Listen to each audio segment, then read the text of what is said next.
안녕하십니까, 박사입니다. 이번 방송에서는 미국의 외교 잡지 포런 팔러스의 기고글 하나를 소개해 드리겠습니다. 포런 팔러스의 칼럼니스트이자 하버드 국제관계학 교수인 스티븐 월터의 글입니다. 제목은 What Putin Got Right, 푸틴이 옳았던 점입니다.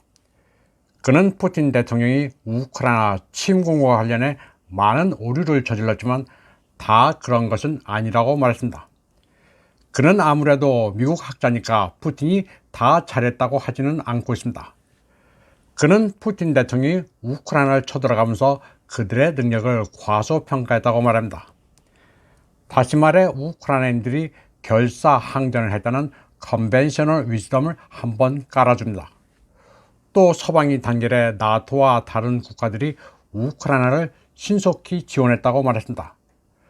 그리고 러시아의 제재를 가해 에너지 수출을 중단시키려는 의지를 보이는데 러시아가 이를 잘못 판단했을 수도 있다고 그는 말했습니다. 그리고 베이징이 러시아 에너지를 많이 사들이고는 있지만 딱히 모스크바의 외교적, 군사적 지원은 하지 않고 있다고 평가했습니다. 이런 오류를 종합하면 푸틴이 무대를 떠난 이후에도 러시아에 오랫동안 부정적인 결과를 가져올 것이라고 스티븐 월터는 말했습니다. 제가 보기에 스티븐 월터의 이 전제가 맞는지는 모르겠습니다. 그러나 일단 이렇게 한 자락 깔아놓고 그는 할 말을 이어갔습니다. 결국은 푸틴 대통령이 아주 잘했다는 얘기였습니다. 우선 바이든 행정부는 전례 없는 제재가 푸틴의 침공을 저지하고 이러한 제재를 가하면 그의 전쟁 기계가 스스로의 목을 졸라 대중의 불만을 일으킬 것으로 예상했습니다. 바이든 행정부는 제재로 푸틴의 계획을 좌절시킬 것으로 봤습니다.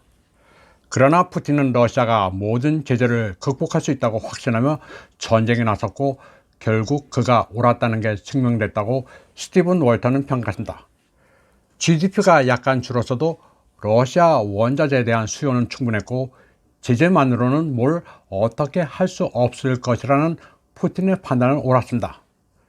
스티븐 월터는 두 번째로 군사작전에 국민들이 동요하지 않고 따를 것이라는 푸틴의 판단이 맞았다고 평가했습니다. 러시아 국민이 비용을 감내했고 군사적 후퇴가 푸틴의 퇴진으로는 이어지지 않았다고 말했습니다. 푸틴은 전쟁이 신속하고 별 손실 없이 치러지기를 원했을지 모르지만 초기에는 좌절도 겪었다고 그는 말했습니다.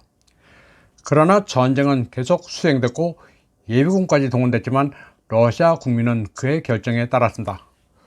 추가 병력 동원이 미국의 시각에서는 좀 난장판이었지만 푸틴의 권력에는 영향을 미치지 못했다고 평가했습니다. 물론 이런 사정은 바뀔 여지가 아예 없는 것은 아니지만 지금까지는 푸틴이 옳았다는 게 스티븐 월터의 평가입니다. 세 번째, 푸틴은 다른 국가들이 자국의 이익을 따를 것이며 푸틴이 자신의 행동에 대해 보편적으로 비난받지 않을 것임을 간파했습니다. 유럽, 미국을 포함한 일부 국가는 날카롭고 강력하게 대응했지만 글로벌 사우스의 핵심 구성원과 사우디, 이스라엘 같은 다른 나라들은 그렇지 않았다고 말했습니다. 전쟁은 러시아 이미지에 도움은 되지 않았지만 가시적인 반감은 세계의 일부 국가에 국한됐다고 평가했습니다. 그리고 가장 중요한 것은 푸틴이 우크라이나의 운명은 서방보다 러시아에 더 중요하다는 것을 알았다는 점입니다. 푸틴은 비용을 부담하고 위험을 무릅쓰는 데 있어서 우크라이나의 후견국들보다 유리했다고 스티븐 월터는 말했습니다. 그리고 이는 서방 리더들이 약하고 겁이 많아서가 아니라 우크라이나는 러시아에서 더 절박하고 실존적인 문제라는 겁니다. 그리고 이런 관심과 동기의 근본적 비대칭성이 미국, 독일 등 나토 국가들이 대응을 신중하게 조정하고 조 바이든이 처음부터 미군 파견을 배제한 이유라고 그는 말했습니다. 푸틴은 군대 수십만의 목숨을 걸 만한 가치가 우크라이나에 있다고 봤지만 미국인들은 달랐다는 게 스티븐 월터의 평가입니다. 미국은 우크라이나에 수십억 달러의 원조를 퍼붓지만 그렇다고 자국군을 위험에 처하게 하거나 핵 전쟁을 감수할 만큼 중요하지 않습니다. 스티븐 월터는 푸틴이 전쟁을 시작한 것이 결코 옳았다는 것도 나토가 우크라이나를 지원한 것이 잘못됐다는 것은 아니라면서 다만 푸틴이 모든 면에서 틀린 것은 아니라는 취지라고 거듭 말했습니다. 미국의 뉴스위크도 이제 키예프는 더 이상 워싱턴으로부터 백지 수표식의 지원을 받지 못한다고 보도했습니다. 이 잡지는 러시아와의 갈등이 장기화되고 2024년 선거가 다가오면서 키예프에 대한 워싱턴의 지지가 흔들릴 수 있다고 말했습니다. 롭싱 런던대 교수는 뉴스위크와의 인터뷰에서 전쟁을 미국 국가 안보에 직접적 위협으로 보는 미국인의 비율이 줄었다고 말했습니다. 미국인들은 원래부터 우크라이나가 어디 붙은 나라인지도 모르는 상황인데 이는 더 말할 나위도 없습니다. 뉴스위크는 또 싱크탱크 전쟁연구소를 인용해 미국 관리들이 키예프의 서방의 안보 지원이 유한하다는 신호를 보냈다고 전했습니다. 지금까지 우크라이나는 선전전으로 연전연승했습니다. 선전에 따르면 우크라이나 공군의 미국기가 단기 필마로 수호의 20여 대를 격추했고 러시아는 개전 한 달이 지나자 탄약과 보급이 마비돼 전쟁을 수행할 수가 없었습니다. 벌써 1년째 러시아는 탄약과 포탄 부족에 시달리고 있습니다. 2022년 3월부터 러시아 경제는 서방의 제재를 받아 수없이 디폴트 위기에 처했습니다. 군부도 여러 번 숙청됐습니다. 잠시 미디어의 모습이 안 보이면 그것은 숙청된 것이었습니다. 푸틴 대통령은 치매의 암 환자였습니다. 서방 미디어에 따르면 그는 벌써 10여 년 동안 오늘 내일 하고 있습니다.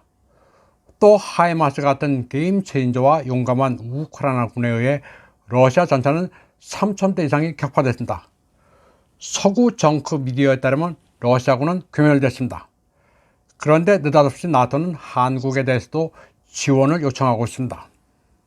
전쟁을 하는 나라가 포탄이 부족하다고 하면 게임은 끝난 겁니다. 다른 말이 필요 없습니다. 영국과 미국은 우크라이나군이 소비에트 교류로 전쟁을 하기 때문에 포탄을 너무 낭비하고 있다고 말합니다. 그래서 나토는 우크라이나에 서방식 교리를 가르치기로 했습니다. 월스트리트저널은 우크라이나가 미국과 동맹국의 포탄 생산 속도보다 우크라이나의 포탄 소모 속도가 2배 이상 빠르다고 지적했습니다. 벤 월레스 영국 국방장관은 나토는 그런 식으로 싸우지 않는다면서 우크라이나군이 서방 모델에 따라 싸우도록 훈련시키고 있다고 말했습니다. 이쯤 되면 군사 전문가가 아니라 삼척동자도 우크라이나 전황이 어떤지 미뤄 짐작할 수 있습니다. 뻔한 겁니다. 그런데도 우크라이나의 승전 뉴스를 그대로 믿는 사람들이 적지 않습니다. 서구 미디어들은 러시아가 진작에 키예프를 패퇴시키지 못하고 전쟁을 1년 가까이 끌고 있으니 졸전을 하고 있다고 조롱합니다. 세계 유일하던 러시아군이 속전속결을 못했으니 종이호랑이라고도 합니다. 그러나 베트남전의 경우를 보면 이런 논리가 얼마나 허구인지 알 수 있습니다. 세계 최강의 미군이 몇 년 동안 수렁에 빠졌다가 결국 패전하고 발을 뺐습니다. 또 러시아는 전쟁을 언제까지 끝내겠다고 말한 적이 없습니다. 3일 안에 키예프를 함락한다 어쩐다는 것은 다 서구 미디어들이 만들어낸 창작 소설입니다. 정작 러시아는 그런 말을 한 적이 없습니다. 또 러시아가 일부 지역에서 작전상 후퇴를 했다는 이유를 들어 그들이 패전했다고 조롱을 하기도 합니다. 그러나 러시아의 군사 목표는 우크라이나의 비나처와 비군사화입니다. 영토는 부차적인 문제입니다. 땅을 점령하는 데 대해 러시아는 집착하지 않습니다. 특수 군사작전의 목표는 흔들림 없이 추구되고 있습니다. 특히 우크라이나군의 군사 능력을 마비시킨 데 이어 나토의 비군사화까지 이루어지고 있습니다. 나토까지 우크라이나의 발목을 잡혀 군사 능력을 고갈시키고 있습니다. 이번 방송은 여기까지 하겠습니다. 시청해주신 여러분 감사합니다.